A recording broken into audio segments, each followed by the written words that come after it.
बिस्मिल्लाहिर्रहमानिर्रहीम अस्सलाम वालेकुम। उम्मीद है आप सब खैरियत से होंगे। जैसा कि आप लोग जानते हैं कि मैं स्टूडेंट रिकॉर्ड मैनेज कर रहा हूँ।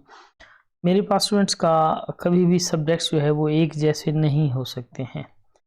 मसलन यहाँ पर ये सारे सब्जेक्ट्स एक जैसे होने के बाद इतने सेल्स 4-5 कॉलम्स खाली होने के बाद एक सब्जेक्ट आ रहा है।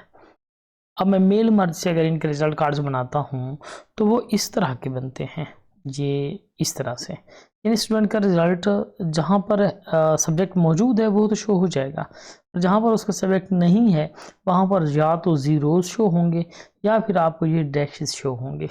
ठीक है, इसके अलावा और कोई पॉसिबिलिटी नहीं है। जिस वजह से अगर प्रिंट लिया जाए तो प्रिंट बहुत ज़्यादा ऑकवर्ड और बहुत ज़्यादा बुरा प्रिंट लगता है, यानी कि एक प्रोफेशनल वर्क नहीं लगता।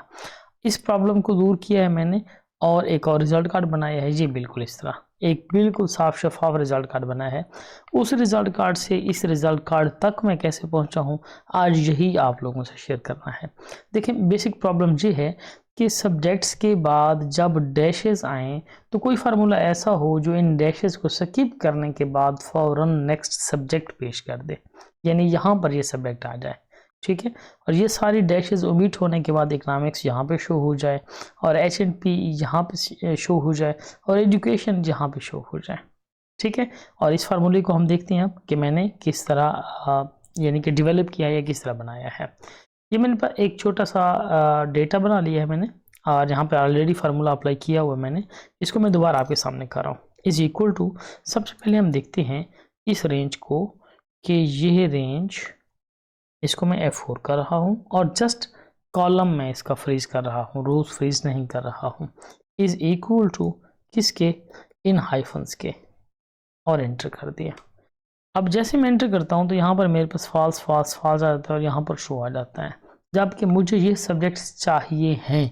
चाहिए होने का ये मतलब है कि इनको ट्रू होना चाहिए और जो नहीं चाहिए है यहाँ पर फॉल्स होना चाहिए। तो ऐसी सूरत में मैं क्या करता हूँ, मैं अपने इस फार्मूले को चेंज कर देता हूँ नॉट इक्वल टू में। अब मेरे पास वही कंडीशन बन गई है जो मैं चाहता था। ठीक है, मज़ीद क्या करता हूँ, मज़ीद में इसको इफ़ में नेस्टेड कर देता हूँ और कर लेने के बाद यहाँ पे करता हूँ, फार्मूला लगाता हूँ कॉलम, कौन सा कॉलम, B2 से E2 तक, और जस्ट कॉलम फ्रीज किए हैं। मैं इस रेंज को कॉपी कर रहा हूँ ताकि इसको मैं बार बार यानी कि दोबारा पेस्ट कर सकूँ इसको। मिनिमम ऑफ कॉलम और फिर वही रेंज आ गए, और इसके बाद मैंने कर दिया +1 ब्रैकेट क्लोज करके मैंने इसको एंटर कर दिया। जब मैं एंटर करता हूँ तो मेरे पास ऑप्शन आ जाता है 1 2 3 एंड फॉल्स। ठीक है, अब यहाँ पर मैं चाहता हूँ कि 1 2 3 ही जस्ट शो हो। ये 1 2 3 क्यों शो हो रहे हैं, क्योंकि यहाँ पर मैंने +1 कर दिया, ये वैसे 0 से स्टार्ट होते हैं।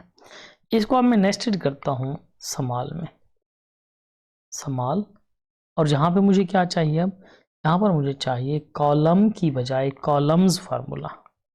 कंट्रोल V कर दिया और कंट्रोल V करने के बाद मैंने इसको B2 कर दिया और इसको मैंने मुकम्मल एब्सोल्यूट कर दिया।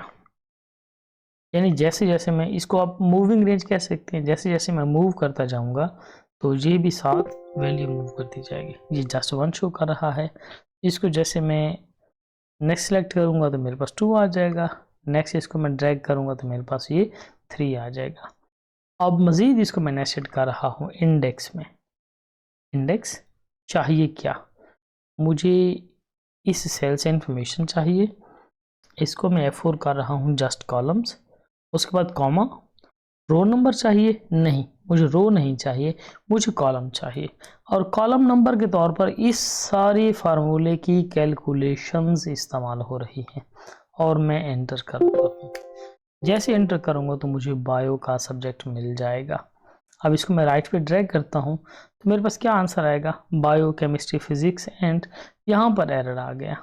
अब इस एरर को हम कैसे दूर कर सकते हैं, इस एरर को दूर करने का एक लेजिएस्ट वे है, वो है इफ एरर फार्मूला, और जहाँ पर हम कॉमा लगाकर ब्लैंक छोड़ देते हैं, इस सेल को ब्लैंक रहने दें, और ये मैंने कॉपी करके पेस्ट कर दिया।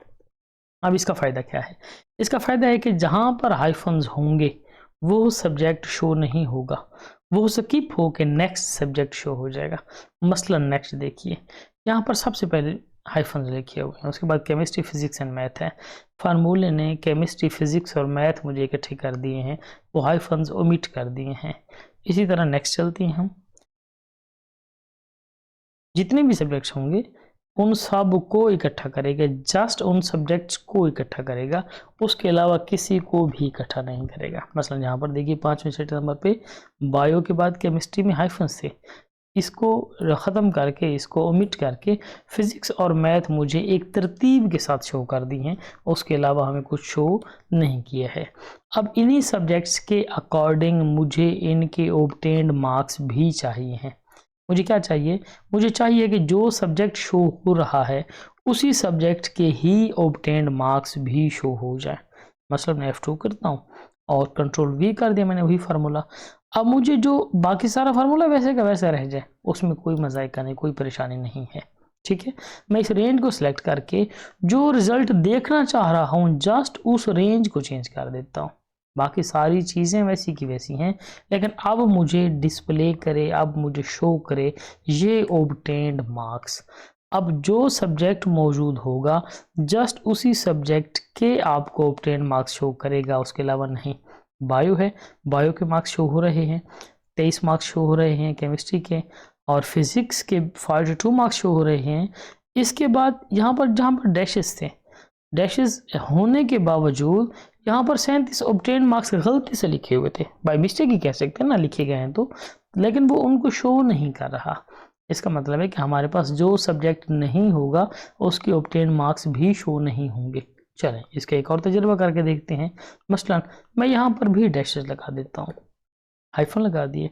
अब यहाँ पर बायो के बाद फ़ौरन फिज़िक्स होना चाहिए और 42 के बाद यानी पहले मार्क्स के बाद फ़ौरन फिज़िक्स के ऑब्टेन मार्क्स आ जाने चाहिए। जैसे इंटर करता हूँ तो हम देखते हैं कि क्या ये ऐसा होता है या नहीं होता। बिल्कुल, बायो के बाद फिज़िक्स आ गई है, ये हाइफन्स ओमिट हो गए हैं और ये फिज़िक्स के ऑब्टेन मार्क्स पड़े हैं 21, और ये मुझे जिस तरतीब से सब्जेक्ट शो कर रहा है उसी तरतीब से ही उनके मार्क्स भी शो कर रहा है। नेक्स्ट मुझे इसके क्या चीज़ चाहिए? डेफिनेटली मुझे इसके टोटल मार्क्स भी चाहिए हैं। मैं इस फार्मूले को दोबारा कॉपी करता हूँ, मैं इसको ड्रैग नहीं कर रहा क्योंकि मैं ड्रैग करता हूँ तो ये सारी चीज़ें मुमकिन है कि साथ के साथ ड्रैग होती रहें।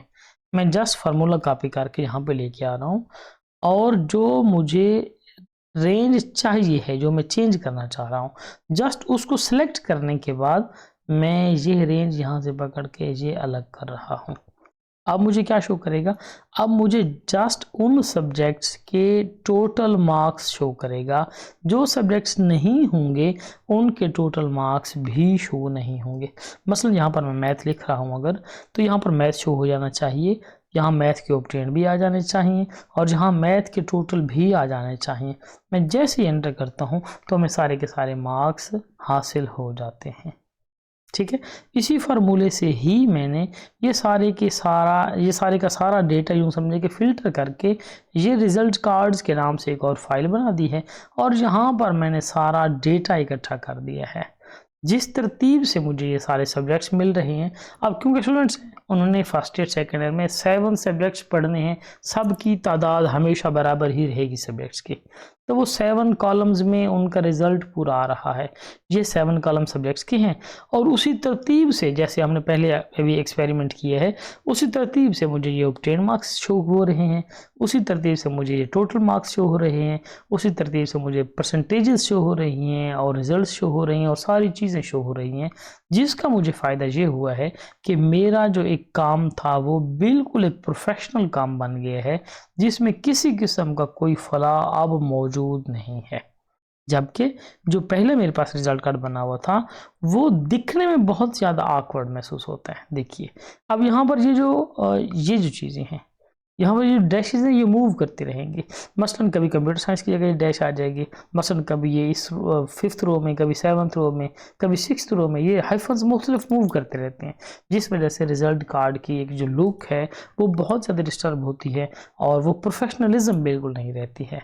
तो उम्मीद है आपको ये फार्मूला समझ आ गया होगा, ये तरीकाकार समझ आ गया होगा। चैनल ज़रूर सब्सक्राइब कर दें ताकि इस तरह की मज़ीद वीडियोज़ भी आप तक पहुँचती रहें। बहुत शुक्रिया आपका, बेस्ट ऑफ लक।